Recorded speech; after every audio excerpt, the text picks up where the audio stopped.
All right, welcome back everyone. Everyone's slowly making their way in. Hope everyone enjoyed lunch. I know I indulged in the ice cream a little too much, so future Luke is going to pay for that. All right, next up we have Ian Kennedy. So he's going to be talking about a practical approach to implementing the ACSC's strategies to mitigate cybersecurity incidents using risk management. Ian is a CISSP and a CISP and has been working in cybersecurity for over 25 years, with experience ranging from security product evaluations, consulting, policy development, risk management, through to his current role as a risk and security architect for Greater Western Water. Can we give a very warm welcome to Mr. Ian Kennedy? Thank you. Thanks, guys. Okay, first, a little bit of background about Greater Western Water, because I find it useful for when you think about this. We've got about 1,000 employees. We're, to all intents and purposes, a water retailer with some in the Melbourne region. Got a SCADA environment as well as our corporate environment, which we've managed to separate. So that just gives you a bit of feel for where I'm coming from. Here's a... So why did I go through all this and what was my considerations when I did it? Now, our board, we're blessed and I'm bloody cursed because our board is very interested in cybersecurity. And they get frequent presentations on things like the NIST CSF, the ACSC ISM and these strategies, and VPDSS. So the problem that you get when you're doing security is you're getting all of these different things, and they say, where do we comply against this one? Where do we, and you sort of go, geez, I don't have time for all of this. And so that was actually a pretty big driver, because they do these, and I needed to know how to answer their questions, or I needed a way to have the answers handy. I won't say at the tip of my fingers, because they never are. But I also had to be practical, pragmatic, and real about it. I'm going to say that one again. Practical, pragmatic, and real. I've been doing risk for probably 13 or 14 years. And over that time, I've learned a hell of a lot. I heard a risk officer in a financial institution one time said, the board either spoke to me and said, look, either risk is a very complicated issue that sounds simple, or it's a simple concept that people make sound complicated. To be quite honest, I think it's the former. It's a really, really complicated thing because there's so many variables. And that turns into, that comes into the next one. So I had to find a way to manage the risk of this, what can be a very complicated subject, and you'll see where I'm coming from when we get to it. Had to be able to integrate with our corporate risk management framework.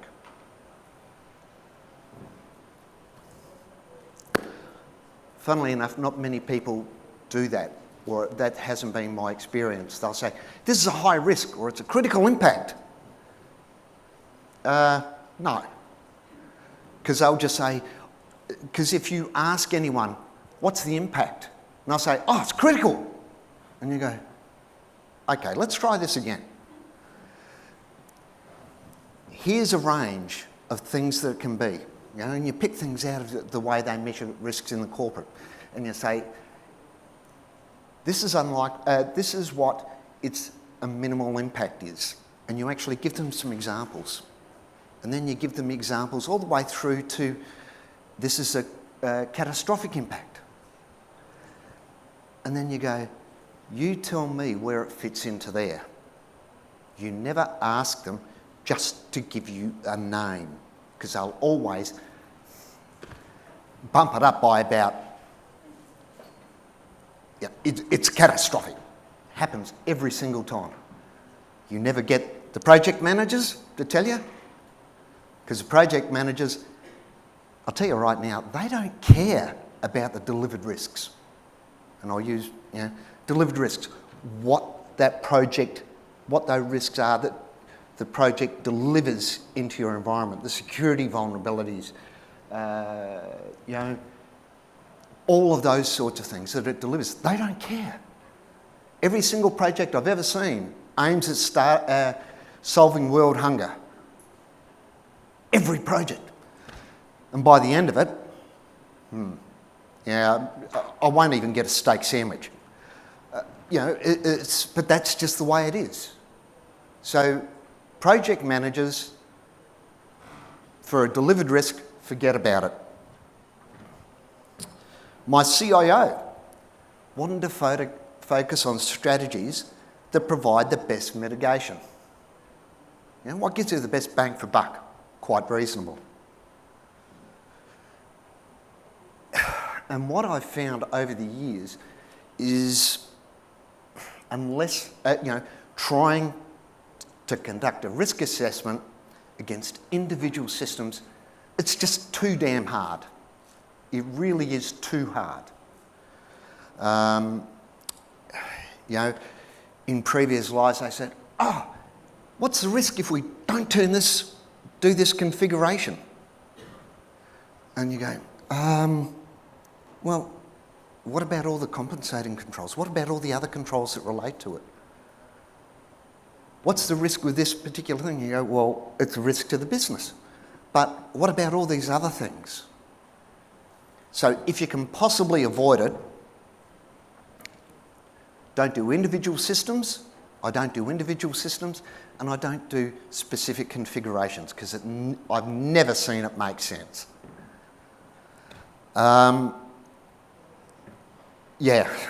It's never made sense. I've done this. You won't see it because it's corporate information, but I ended up doing, to all intents and purposes, two. One for our corporate environment, one for our SCADA environment, because they had quite different risk profiles. And that's the way I did it. That's it. But I also had to be able to justify everything that I said, because too many times from a risk perspective, people say things, but they can never justify it. This is a critical. And I'll guarantee your CIO, well, to me it gets that boy that cried wolf. They just get sick and tired of hearing it. So you've got to be able to justify it. So how did I pick the Essential Eight? And I must apologise here, sort of, when I looked at the summary and when I looked at the title, I thought, oh God, it's sort of this Essential Eight. Really, it's the strategies that I chose. Why? I've got that plus there because there's a couple of others, but whenever a couple of other controls, but whenever any other control that I chose, I made myself justify it. You say to yourself, do I really need this, or is that part of this other control? So the reason I chose the ACSC Strategies, it's a reasonable number of controls. Who wants to do a risk management on 100 controls? Not me. Doesn't make any sense. One of the great things, and I'll refer to the controls from the strategies as the key controls, and we'll come a bit more of that later. It's got defined strength measurements. Again, we're coming back to this justify. I can justify why this is an essential control. I can justify why this is an important control. I can justify why I don't give a rat's. And it's got defined measures for the effectiveness of those essential controls. And, and this comes into this management of risk. It's that maturity model that they provide. If you do these, then you're mitigating this risk. You've got this control nailed. Beauty. I can justify it. And then you've got guidelines, how to implement each strategy, which is, and I've got that document down there. So what's the first step? How do I measure these things? First of all, 12 to 15 risks. 12 to 15. First of all, if you think that you can actually eliminate a risk, it's probably not a risk.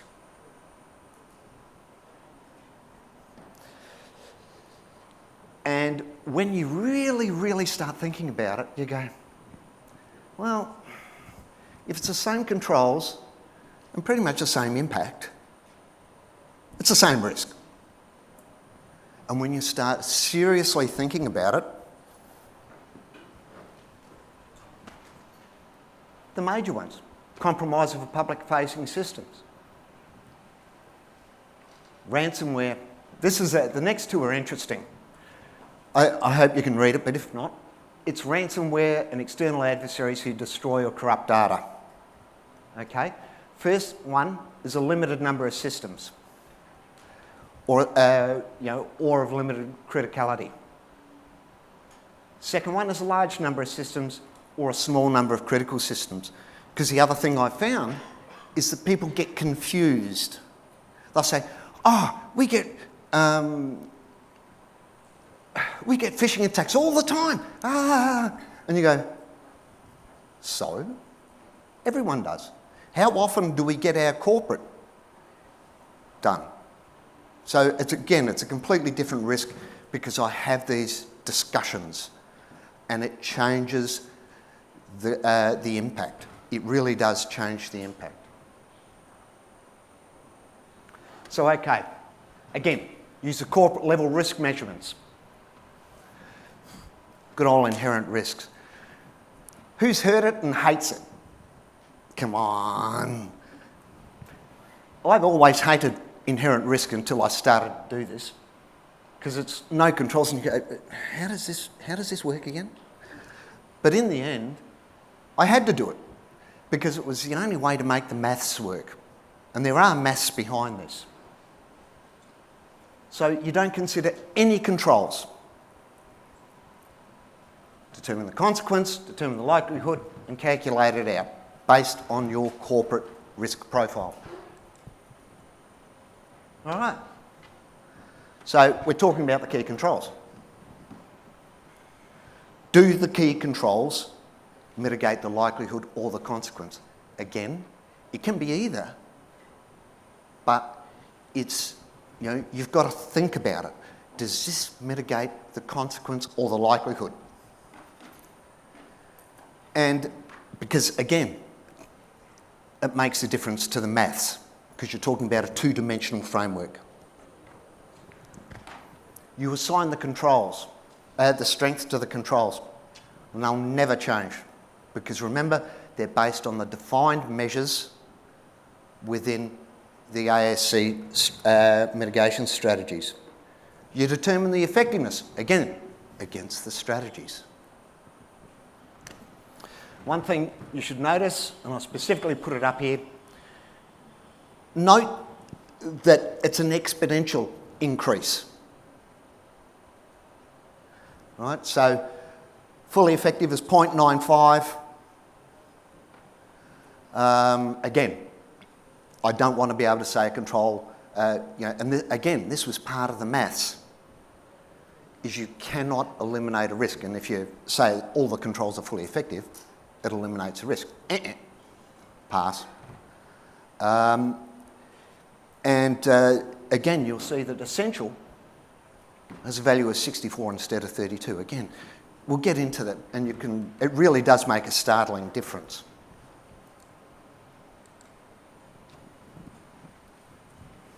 I'm proud of this one. So then you assign the controls to the applicable risks, many-to-many relationship. And one thing I'm going to point out is this isn't rocket science, it did my head in. So maybe, yeah, whatever. But this is all done in a single Excel workbook with not a single macro. So you map all of your controls to the applicable risks, many to many. And what does that give you?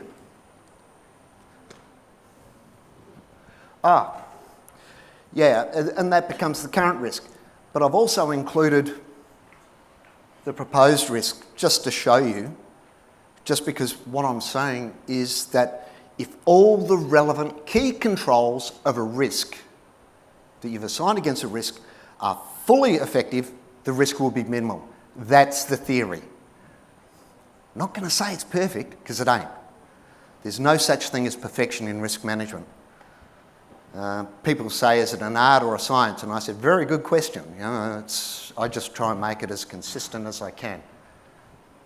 And in this presentation, we'll be doing I'll be looking at 3 different risks. And yeah, it sort of worked out a bit funny because I'm trying to illustrate things.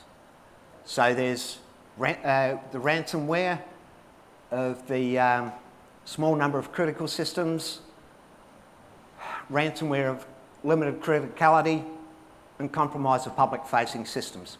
And we can argue about the likelihood and the consequence. But the idea is that if a single system gets done for ransomware, who cares?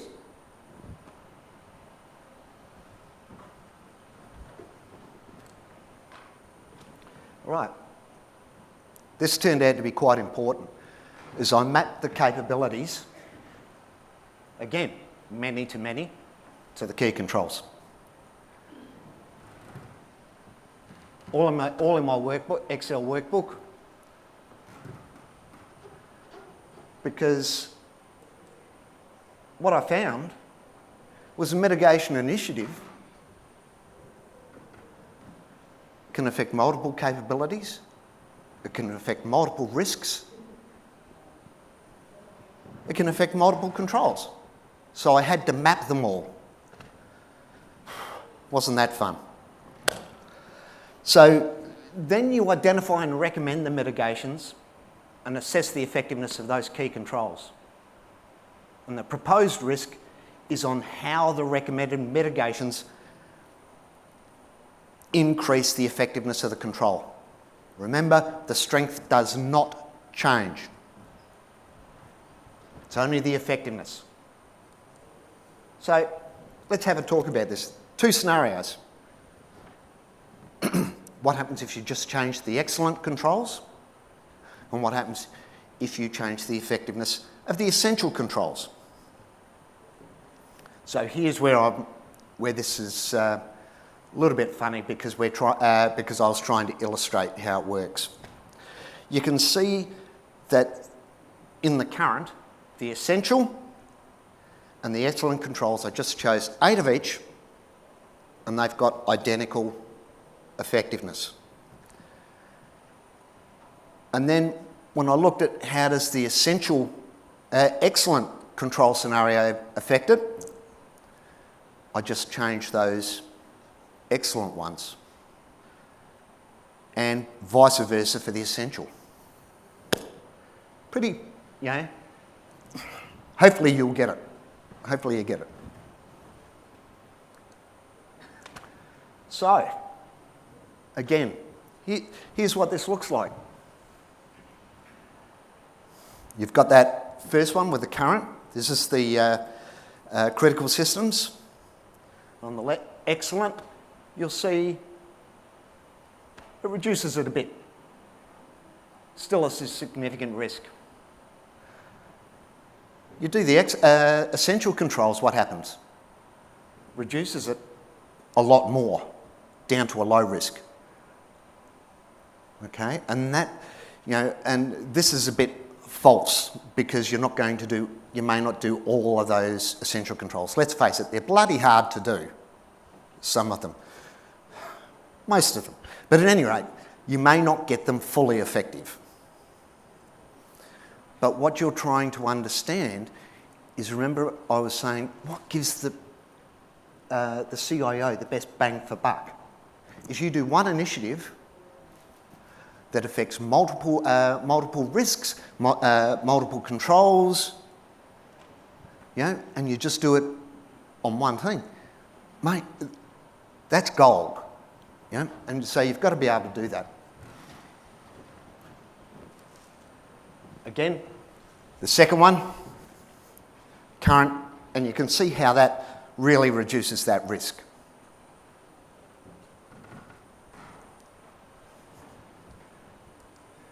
And the last one speaks for itself. You can just immediately see the difference.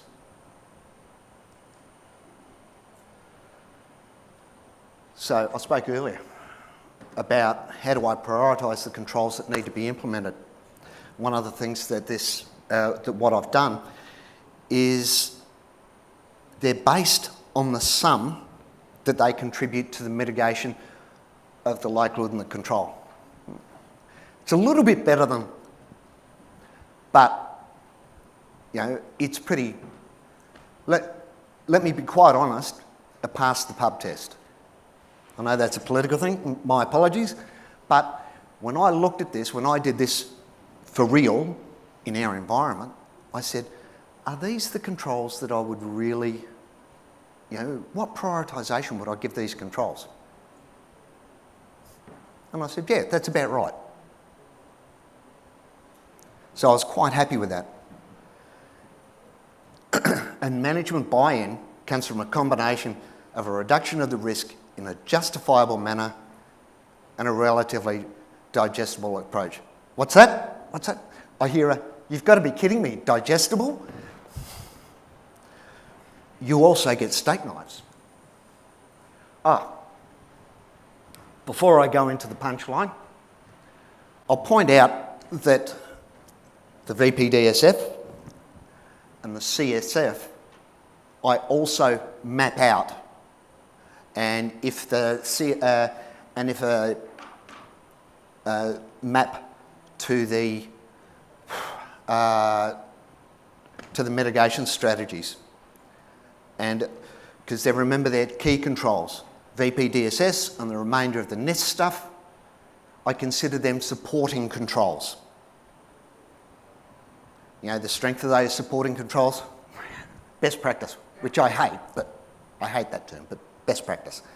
And I note that please note that the supporting controls do not contribute to the direct mitigation of the risk. I learned this one in a previous life. You have your key controls, which really are the teeth of how you mitigate a risk. And then you have these other supporting controls, which, although important, don't contribute directly.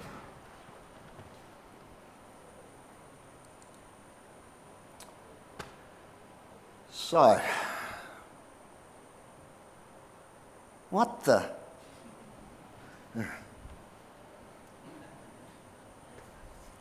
Okay. Right. So remember I was saying digestible? There you go.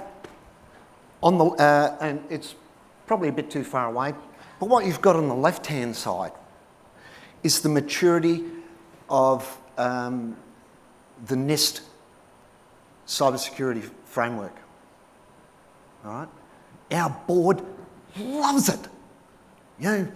Identify, protect, detect, respond, recover. They love it. They can understand it. If I was to wheel out the ISM, I'd just get blank looks.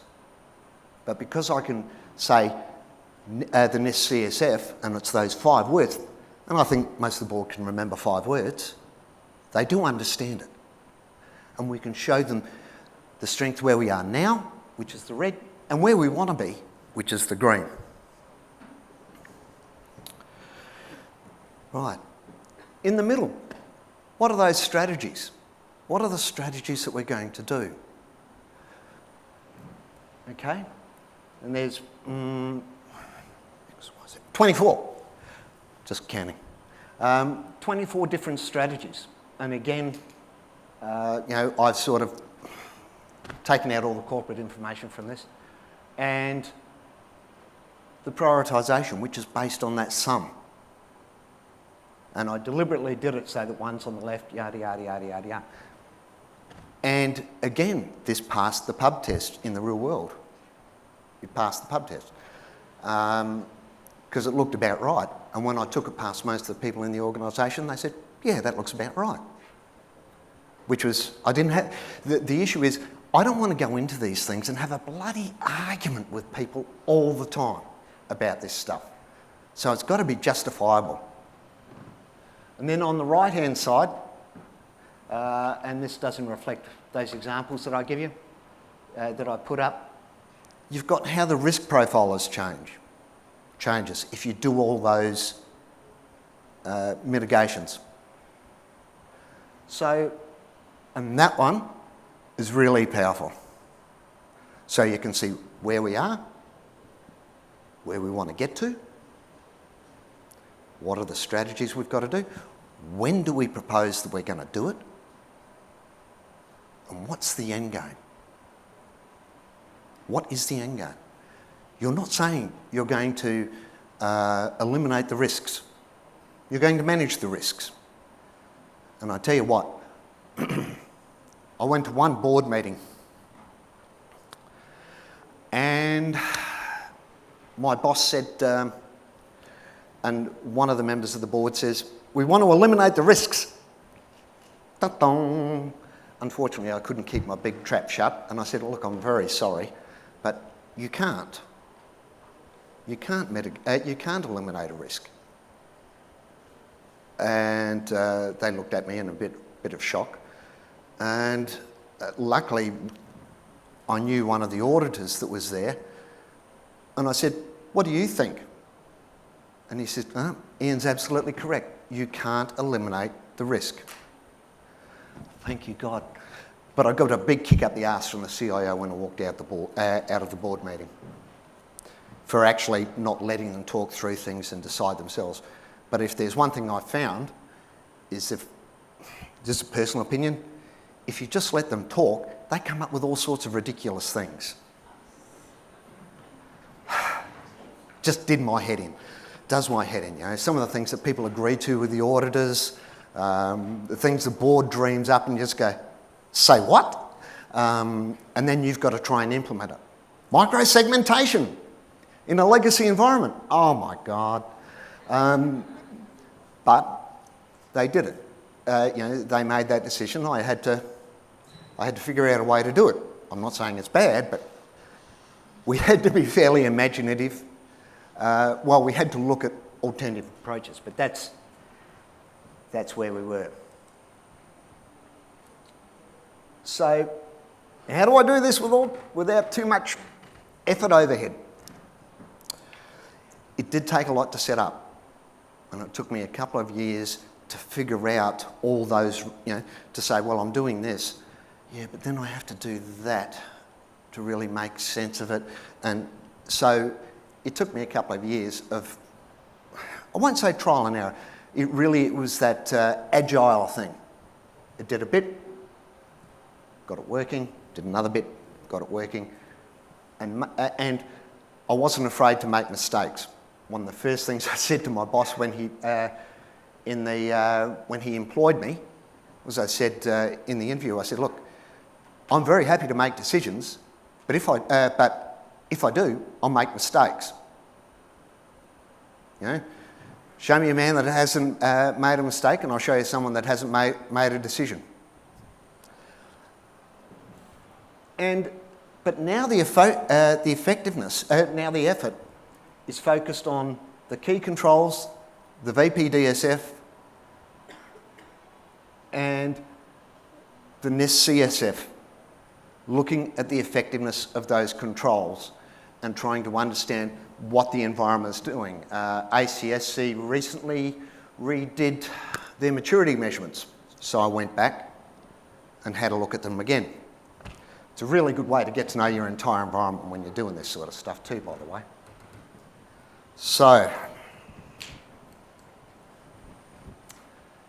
Oh my God. I hope I'm doing all right with time. You got 10 minutes left. Ah, cool. I've done well. All right, are there any questions in the room before I jump to those who are or may not, or may be in the live stream, sorry? All right, let me just, you caught me by surprise. No, all good. I might have, so I've either blown your brains away, you thought it was all a load of bullshit, or I got the message across.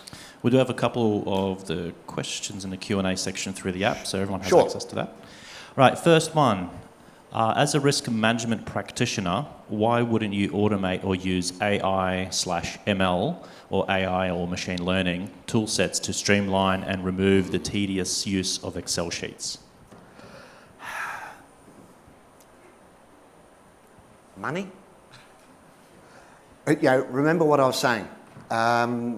We're an organisation of about 1,000. We don't and every time I went to the developers to help me develop something like this, you can guess what the answer was. We have business priorities. Dang. So what tools did I have left? Google and developing it in a spreadsheet. Like, could I have done it in a database? All of that? Yeah, probably. Actually, certainly, because this is what it is really. It's a relational database. But it was, remember what I was saying about the sprints? It started out as a fairly simple spreadsheet. Then when I started learning, started the really deep thinking about what I was trying to achieve, it ended up getting very complicated. And yeah, if we've got any more than a couple of minutes left, I'll actually show you the real spreadsheet. But we've got another question on the... Yeah. All right. What's your best way to assess likelihood and consequence? Sorry, can you repeat that one, please? Sorry. What's your best way to assess likelihood and consequence? Yeah, good question. Experience. Looking at it from the corporation. Looking at it from the organisation you're working with. From their perspective. Not dreaming it up by us, and you just force yourself. You say, what would this really do in the context of our risk framework, the corporate risk framework? Because everyone should measure. If it doesn't, there's something wrong. It should say, this is an insignificant risk, this insignificant impact or consequence. This is a catastrophic consequence. This is the almost certain likelihood. And you just and have a bit of a meditation, have a bit of a look at it, and based on your experience. One thing I will say is what I have found over the years is if you go to somebody and say, tell me what you think, you either get into a 3-hour argument or they give you blank looks and you don't get anything. What I found much more effective, stake in the sand, what do you think? How does that look? And you get a much, much better response from people. And again, do not let them tell you, oh, it's almost certain. What does that mean? Give them the ranges that you're talking about. Give them the ranges of the consequence that you're talking about. This is what insignificant means. This is what catastrophic means. Because I'll guarantee you what it will do is it will drag them back into something that's realistic and something that's manageable. So what you're saying there is, instead of saying, what do you think, pose an opinion, then go from there. Yeah. I think people are more likely to criticise, or I think it was a really funny tweet I saw recently. It was someone posting on Stack Overflow with questions saying, how do I do this? And then they'll log into another account and they'll give a really bad answer, and then they get hundreds of responses of people wanting to correct that person. Pretty much. And having a leather jacket is good, you know, for all the criticisms. Gore-Tex perhaps. Broad shoulders, rubber ass, that helps. But you've got to be prepared. I made a mistake. There's a couple more questions. Sure. Would this recording and the slides be made available? Yes, I'm quite happy to make the reporting slides available. The slides, I can't make the spreadsheet available. You could probably put it together yourself if you looked at it and you thought about it, and it may be a bit different for every organisation. But that idea of the exponential effectiveness and strength, it still works if you just do it 2, 4, 6, 8, 10, but it doesn't give that really strong message about how essential the essential controls are. Any more? Yep, there's a few more questions. It's starting to pour in, which is nice. How do you sell to a leadership team who might not see the value of security controls? Okay. Whoop.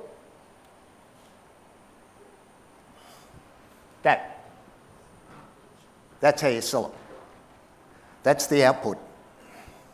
That is your high level of what you're trying to do. And again, practical, pragmatic and reasonable.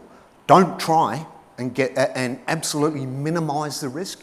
Try and manage the risk, and most risk is about communicating what you're doing, why you can't do some stuff. That's just as important as why you can't do it. Why you should do it. If you can't do something, hands up, this doesn't make sense to do. It will cost us too much money. Yeah. So, and by the way, if you didn't realise, this ties in directly with everything that was put into that Excel spreadsheet, to my Excel spreadsheet. And like I said, I'd love to have all that other stuff, but I didn't have the finances, and convincing people to invest money in this sort of thing. We couldn't afford one of these big GRC things. And to be quite honest, they didn't do what I wanted them to do. Got another one here. Could you talk about how and how often you measured the effectiveness / maturity of the security controls to feed back into the current status view? Yeah. Because it's at the our ELT, this gets presented to every 12 months. It also gets, so that's once. When a project finishes or initiative finishes, that's another time. And I also run my eye over it every time I talk to an auditor. Because the auditors, they love this sort of stuff because it ties into the effectiveness of the controls. So you end up doing it really often, but I do make a point of doing it every couple of months or when initiative completes.